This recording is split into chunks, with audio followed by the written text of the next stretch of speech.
Viva Voz, com Vera Magalhães.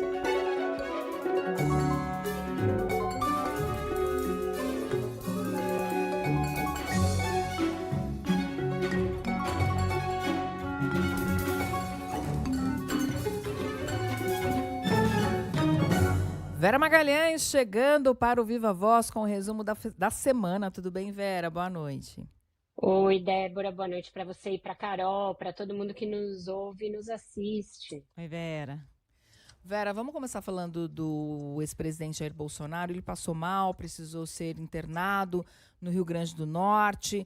Está consciente, mas não tem nenhuma previsão de alta, né? Quais devem ser os próximos passos médicos? Olha, Débora, a gente ouviu ao longo do dia todo muitos rumores de que ele poderia ser submetido a uma nova cirurgia, e ele já fez muitas desde que sofreu uma facada que levou a perfurações no seu intestino lá em 2018, na campanha, em Juiz de Fora, e desde então houve várias intercorrências gástricas decorrentes daquela facada, daquele atentado. Ele teve aderências em vários pontos do intestino, teve hérnias, teve obstruções, passou a ter refluxo, e isso gerou uma série de internações, pelo menos 13, e pelo menos 6 cirurgias corretivas desde então. Mas até agora, o Dr. Antônio Macedo, que é o médico dele, o cirurgião que operou no Einstein, a segunda cirurgia, e que acompanha o caso desde então, descarta a possibilidade dele ter de se submeter a uma nova operação. Ele está internado num hospital particular, para o qual ele foi transferido por uma UTI aérea. Ele apresentou forte desconforto, um quadro ali de gases e outras questões, muitas dores intestinais. Foi socorrido pelo ex-ministro Gilson Machado, estava no interior do Rio Grande do Norte, onde ia dar início a uma caravana ali de visita a várias cidades, e isso interrompeu a programação. Por enquanto, então, nova cirurgia afastada, mas o quadro dele é um quadro delicado. Ele já teve de operar as alças dos intestinos, retirar uma hérnia de hiato, uma série de problemas. Ele ficou um tempo com aquela bolsa de colostomia. Então, não é um quadro simples o que decorreu da facada que ele sofreu em 2018. É por isso que vira e mexe, ele apresenta esse tipo de problema, de complicação.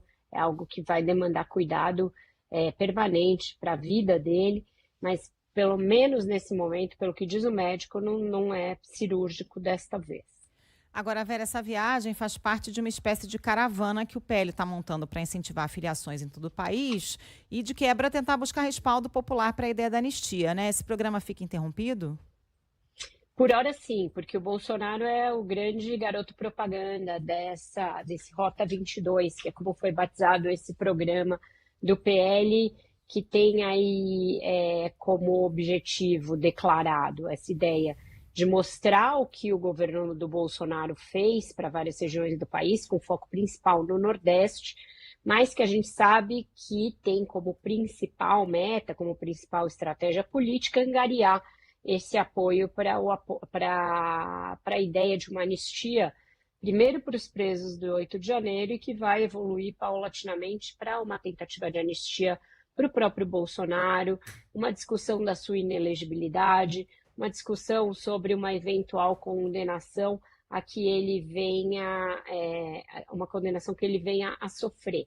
Então, é uma coisa preventiva em relação ao avanço do processo contra ele no Supremo Tribunal Federal. Eles querem fazer um fogo de encontro, uma espécie de uma barreira com a população para enfrentar o Supremo e para pressionar o Congresso e o Supremo. A ideia de que, se houver apoio popular, primeiro, a ideia de que aqueles condenados do 8 de janeiro estão sendo submetidos a prisões arbitrárias, a condenações excessivas, e depois, se essa ideia também resvalar para o Bolsonaro, seus ex-ministros, os militares envolvidos e todos os outros, isso poderia arrefecer a dureza do Supremo, fazer com que o Supremo recuasse nessa maneira muito rígida com que os julgamentos estão acontecendo, tanto os do 8 de janeiro que estão acontecendo no plenário, porque começaram no plenário e vão seguir assim até o fim, quanto os do golpismo pré-8 de janeiro que estão acontecendo na primeira turma do STF. E por falar em anistia, Vera, o PL conseguiu as 257 assinaturas que são necessárias para o projeto tramitar em regime de urgência e tem tentado colocar o Hugo Mota, o presidente da Câmara, contra a parede. E aí, o que ele vai fazer? Olha, Débora, e eles têm sido razoavelmente bem-sucedidos no objetivo de pelo menos embaralhar o jogo e deixar tanto o parlamento quanto o governo presos a essa agenda que não é deles, é só do Bolsonaro e só do PL.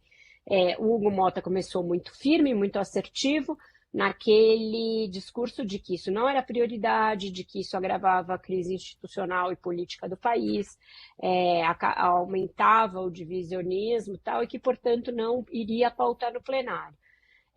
Com essa evolução das assinaturas e o Bolsonaro entrando em cena diretamente para pressioná-lo e tudo mais, e aquele caso da cabeleireira, outros casos que foram pinçados para dar essa aura de injustiça para as condenações, a coisa ganhou alguma tração. O Bolsonaro fez um ato primeiro em Copacabana, depois na Avenida Paulista.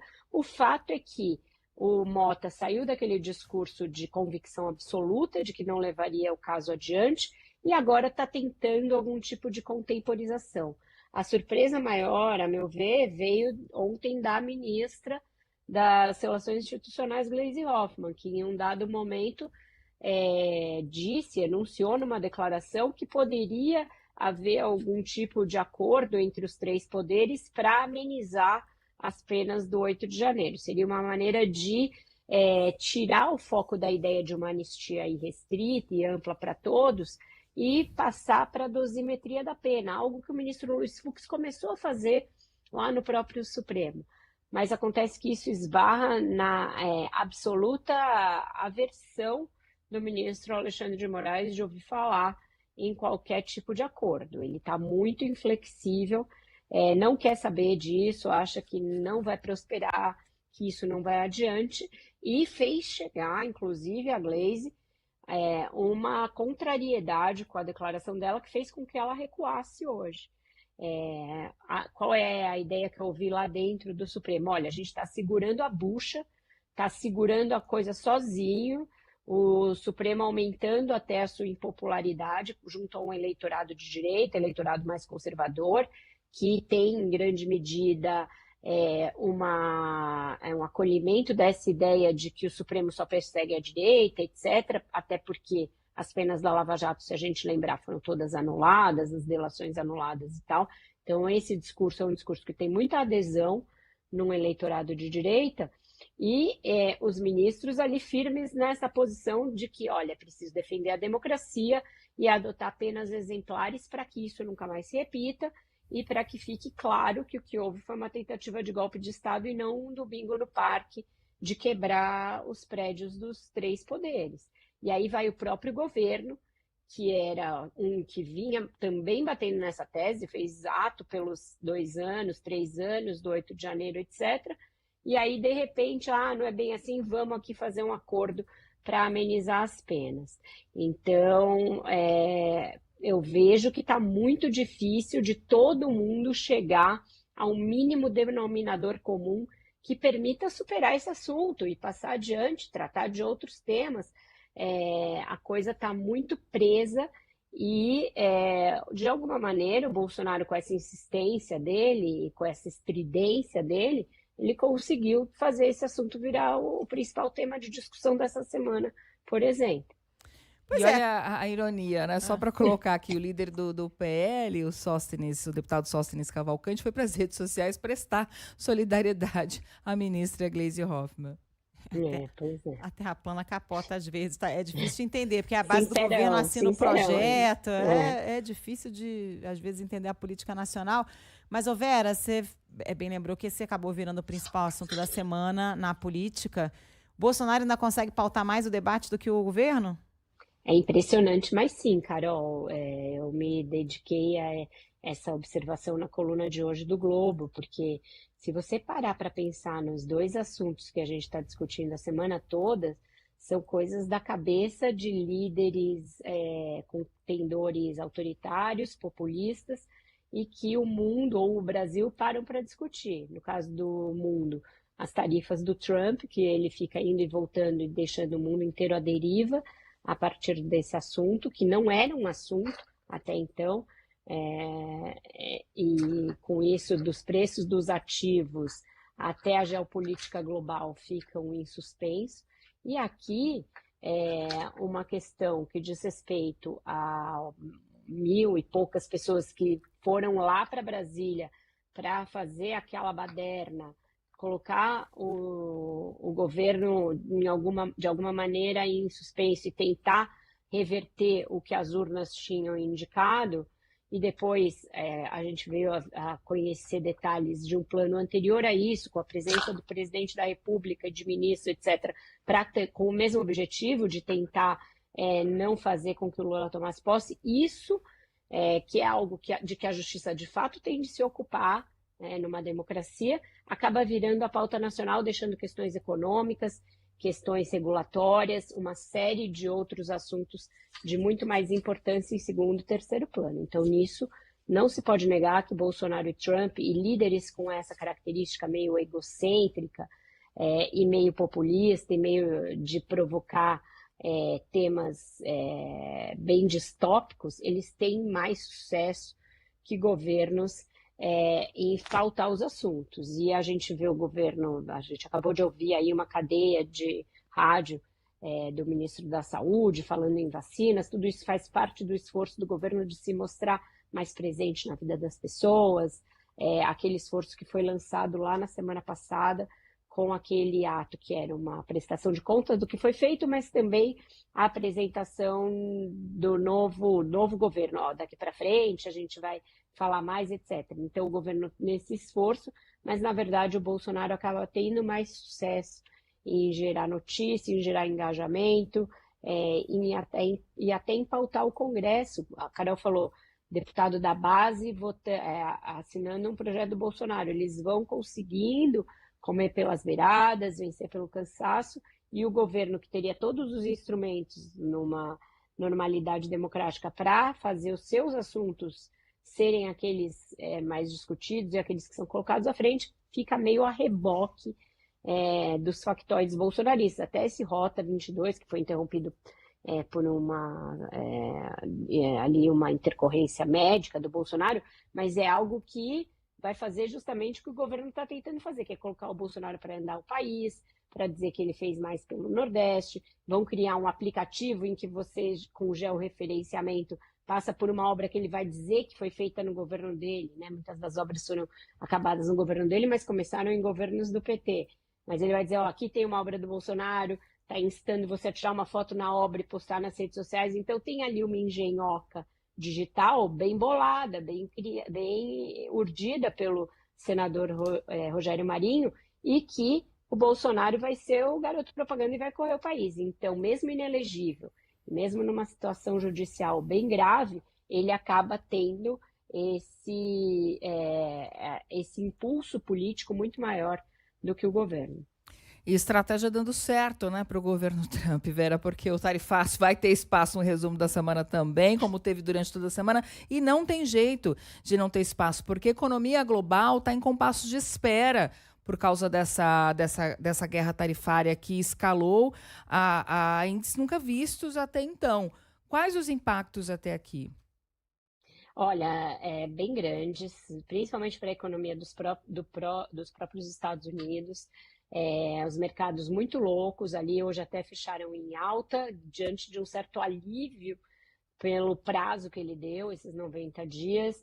Agora tem gente que acredita que ele vai ter de ceder também em relação à China, que foi o último dos países com os quais ele manteve ali o discurso de que vai endurecer, de que vai engrossar, etc. Mas essa incerteza total faz com que uma hora as bolsas despenquem, outra hora elas se recuperem um pouco e que tudo fique ali em stand-by sem que os países consigam de fato, organizar, inclusive, a sua reação. Aqui no Brasil, o tom tem sido de enorme cautela por parte do governo, mas os setores da economia já começam a temer alguns outros efeitos colaterais. Por exemplo, se perdurar a guerra com a China, especificamente, os produtos chineses vão ter que escoar para algum lugar que não sejam os Estados Unidos. E, nesse caso, o Brasil é um mercado grande, com uma população grande, que já tem um comércio intenso com a China e que a indústria brasileira tem medo que seja inundado por produtos chineses com vantagens ali que a indústria local não consegue, com as quais ela não consegue competir, e que isso pode ser mais um fator de atraso para o nosso desenvolvimento industrial, que é uma coisa que a gente está sempre tentando reforçar. Então, muito complicado para o Brasil, principalmente porque ainda não tem essa clareza, e aí a gente fica também aguardando cenas dos próximos capítulos. Tem música, Vera? Tem música. A música é uma surpresa, é uma cantora nova que surgiu aí na praça. Solta aí, Wender, vamos ver se o nosso ouvinte consegue descobrir de quem é essa voz. Canto para amenizar grande dor que me traz. Ah, não. Quem é essa Escola aí? querida, cruzar a avenida, eu canto também no canto. Conta pra gente, Débora Freitas, quem é essa aí? Ai, não acredito, Vera. Ai, gente, que vergonha. Eu não, foi A uma Débora tá da cor do Freitas. microfone, gente. Esta, senhores, é Débora Freitas soltando a voz, cantando a música que chama Cantar, aliás, que teve um registro da Tereza Cristina, mas eu não sei se é ela a autora, você me ajuda. É dela, uma música da Tereza Cristina. E a nossa colega fazendo Gente. muito bonito, mandando na voz.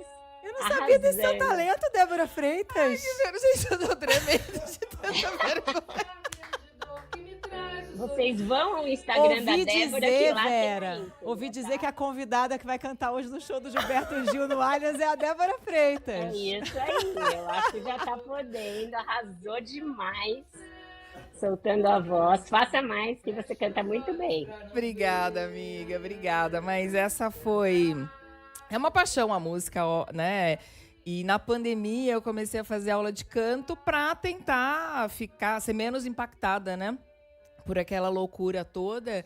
E continuei. Hoje é um hobby, gente, pelo amor de Deus. Só pra relaxar. Canta muito bem, muito bom. Mas obrigada, querida. Obrigada pela homenagem. Aí fica o nosso beijo pra Tereza Cristina, queridíssima. Isso aí, Maravilhosa. beijo pra Tereza. E pra Heloísa Até mais. Paixão, a professora de canto também, porque é obra dela isso, né? É isso. Pode ir pro The Voice já, que o Masked Singer, qualquer um desses programas, você tá muito bem, arrasou. Obrigada. Beijo, Vera. Bom fim de semana. Beijo, Beijo, gente. Vera. Até mais. Tchau, tchau. Cantar.